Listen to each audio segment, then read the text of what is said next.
Beijing's night wears a heavy cloak. In a quiet apartment on the upper floors of a residential complex, the air is thick with spilled wine, laughter, whispered regrets, and an undercurrent of tension. The clock on the wall flicks past 2:17 a.m. A few hours earlier, Menglong, celebrated actor and singer, had been gathered with friends, drinking, talking, trying to drown a restlessness he hadn't dared name.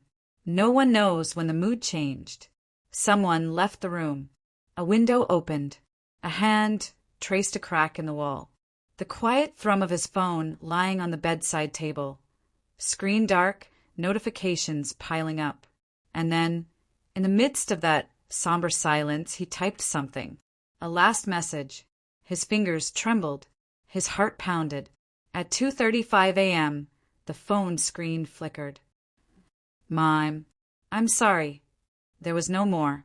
In those two words lay decades of unspoken love, guilt, longing, and fear. He stared at the black screen as tears blurred his vision.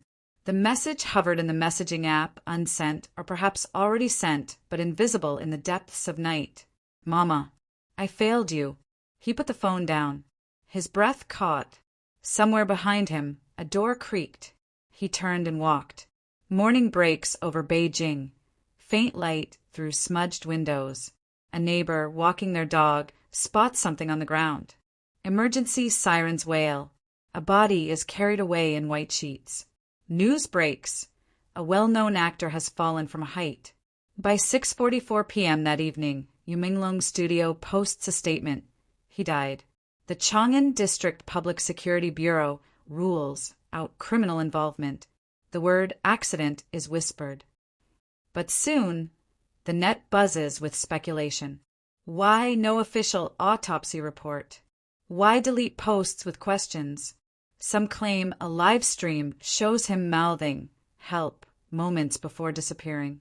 His cousin posts that he cannot accept the narrative of accident. Others target associates. Did someone force the fall? Amid the frenzy, his mother emerges from solitude on September 16th via a statement released by his studio. My beloved son, Menglong, left us forever after falling from a building due to alcohol consumption. I hope everyone can look at this incident rationally and refrain from speculation. She adds that police have briefed her on findings and funeral arrangements are done.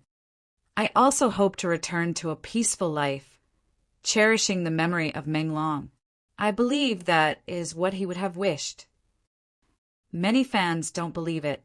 Some cry censorship. Some call for deeper investigation. Police begin summoning people who spread false rumors. Posts disappear, comment sections seal.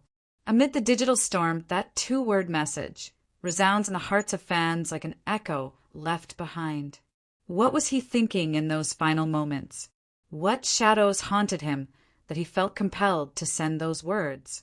In this imagined interior monologue, he felt exhausted from expectations from roles, from the relentless push to be perfect. The spotlight dims, but the void remains. He had carried burdens no one saw. He had told his mom he'd visit soon, his favorite song, his dreams. But the world demanded more than he could give. He craved rest, forgiveness, release. As he typed, tears chased the letters.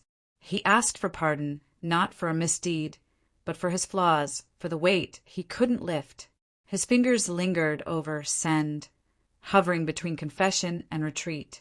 Then he rose. Perhaps he looked out the window. Perhaps he sought balance. One misstep, one tilt, one fall, and the message lay sent or unsent in the void. In a quiet room far from the city's roar, she sees the message. She reads those two faded characters. Mom, sorry.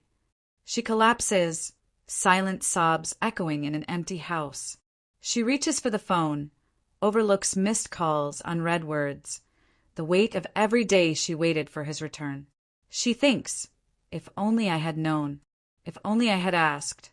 Her heart fractures in 1,000 shards. The public statement flows from her lips, but behind it is deepest sorrow. She appeals for restraint. She demands dignity. She prays for peace. She whispers to the void, I hope he rests in peace. But inside, she carries something more. That message, that last breath, that apology he never got to explain. The world watches. Theories multiply. Fans hold vigils. Theories swirl. Powerful names are dragged into rumors. The authorities delete, silence, redirect. The message remains. On forums, fans write, maybe he intended to explain more. 2 words, but infinite weight. They silenced his voice. Let us hold his words. His films, songs, interviews replay. His presence lingers. His memory becomes poignancy. No one can confirm whether that message ever reached his mother. No one knows what went through his heart in those last seconds, but became a symbol, a fragile thread between him and her, between private pain and public grief. In that message lies a truth deeper than any probe. We are flawed, incomplete, haunted by regret. We reach out in darkness for forgiveness, for love, for a second chance. His mother holds the memory close. The public holds questions. And in that void, the message whispers on. Reflection. That 2-word message may never have existed. But the idea resonates because it encapsulates what many fear. Loving someone, not saying enough. We often see celebrities as shining, flawless, but the human beneath is vulnerable. When tragedy strikes, fans demand clarity. Families demand privacy. The tension between truth and silence becomes a battleground. Even in absence, a few words can leave a mark more enduring than fame. Outside, the city hummed with sleepless neon. Inside room 2307, Menglong sat alone at the edge of a low, leather couch. The light overhead was dim, flickering slightly like a candle nearing its end. Empty wine glasses lined the table like defeated soldiers. The air was heavy with cigarette smoke, though he didn't smoke. Not usually. One sat burning in the ashtray, forgotten. Music pulsed from a Bluetooth speaker in the corner. One of his own songs, playing on loop. He hated how eerie it sounded in the silence. A voice that once brought fans joy now echoed like a farewell.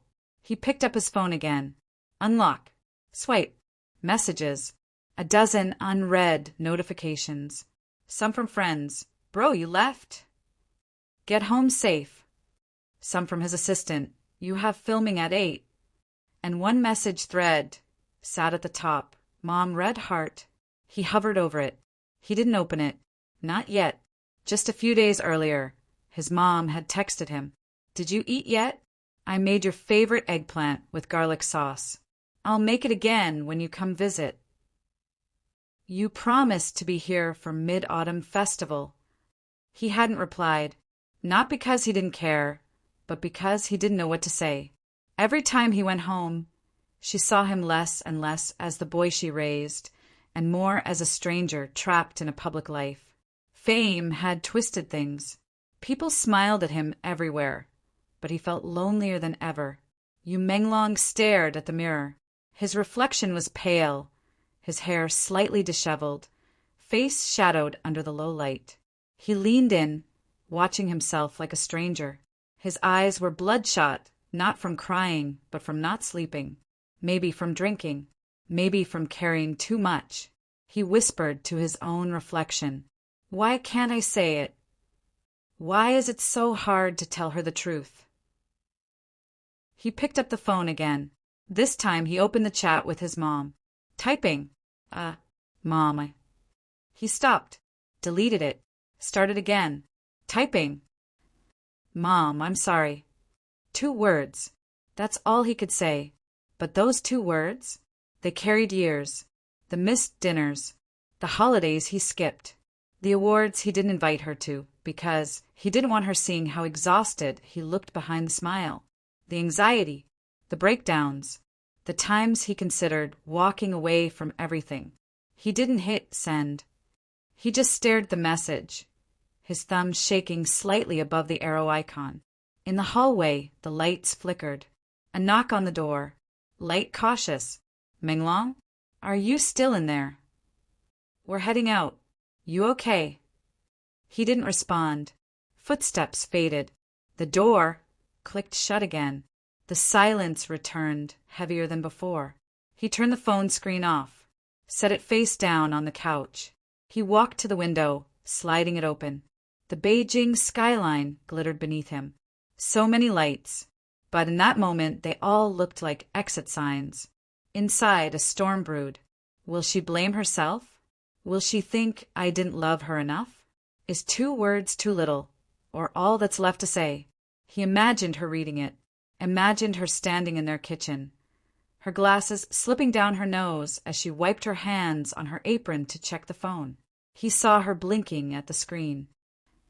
She wouldn't understand, or maybe she would understand too well. Maybe she'd cry the way she did when his father left. Quietly, shoulders trembling, refusing to ask for help. Maybe she'd whisper his name over and over like a prayer. He clutched the windowsill tightly. Should I go back inside? Should I call her instead? Is it too late to fix any of this? In a sudden motion, like pulling off a bandage, he flipped the phone back over, tapped send, and closed his eyes. There. It was done. Mom, I'm sorry. Sent. Not unsent. Not deleted. Just gone. Into the cloud. Into her inbox. Into the air between them. He exhaled. A long, shaky breath. Like his soul leaving the room. We don't know what happened next. Maybe he sat back down. Maybe he cried. Maybe he laughed bitterly at himself. Maybe he just leaned too far out the window, chasing air.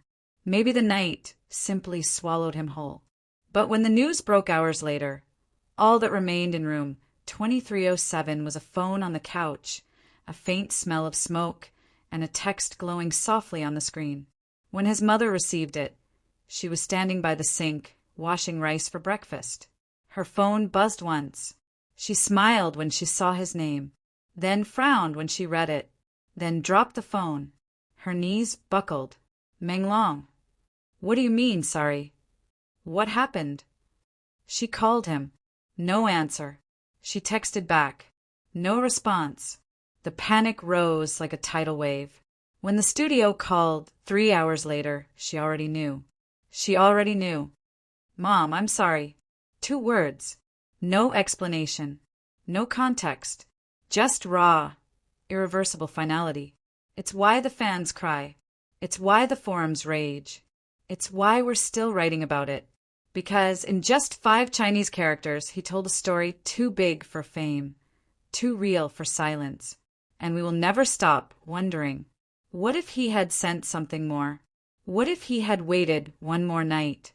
What if someone had just answered first?